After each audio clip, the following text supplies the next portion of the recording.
The nonprofit Mid-Michigan Honor Flight is giving these veterans the trip of a lifetime. And among them is 88-year-old Ronald Gaveward. He is a Bay City veteran who fought in the Korean War as a young staff sergeant. Before our trip here, we went to his home to sit down with him to talk more about his time in the service. This one, Mom? Close to 9 decades of pure Michigan memories. Is it a lot to remember? I guess. Yeah. And families always first. He's honest, he has integrity, he's inspirational. Bay City native Ronald Gaveward is confident, kind, and humble. Well, I come from a family of 12. Things were kind of crowded. Even shrugging off his decision to become a soldier in 1953. As I got older, I just figured I had to go off and do something, so I joined the Army. By older, he means 17. His mom even had to sign the U.S. Army enlistment paperwork. When I was a kid that age, we were gung-ho. We just come out of the Second World War, and we were all, we'll show them.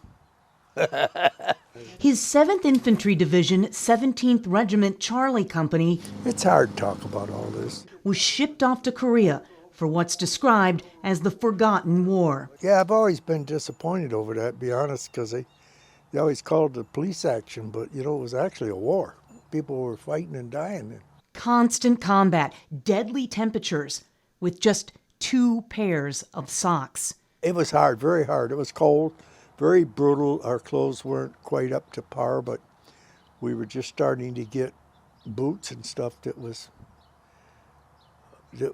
kind of better on our feet in the trenches. Gaveward kept his head up and followed orders. I was set up at kind of the Chirwan Reservoir, set up on the lines, and yeah, it was in front of Pork Chop, No Baldy, and some of them places, Hill 347. He downplays being a skilled marksman and second in his class in Morse code. It was high. I got maybe 30 words a minute, something. Wow. But that's a lot of dots and dits. Or the time he saved himself and another soldier from being buried alive. The bunker caved in. We were just buried under it, and I threw my arm out like this, and that's the only thing that was out. So I dug all night, dug him out and dug me out. Bravery, sacrifice, and service. It is what it is, like getting up and going to work every day.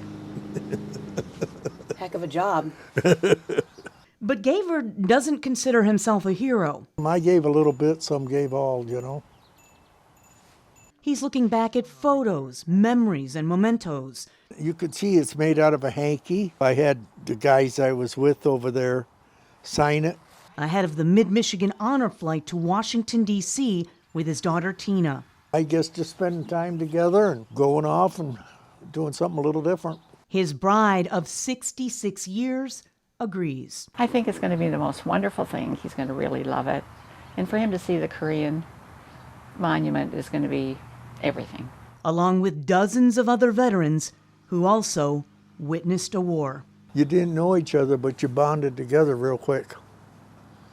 Like you knew each other for a long time.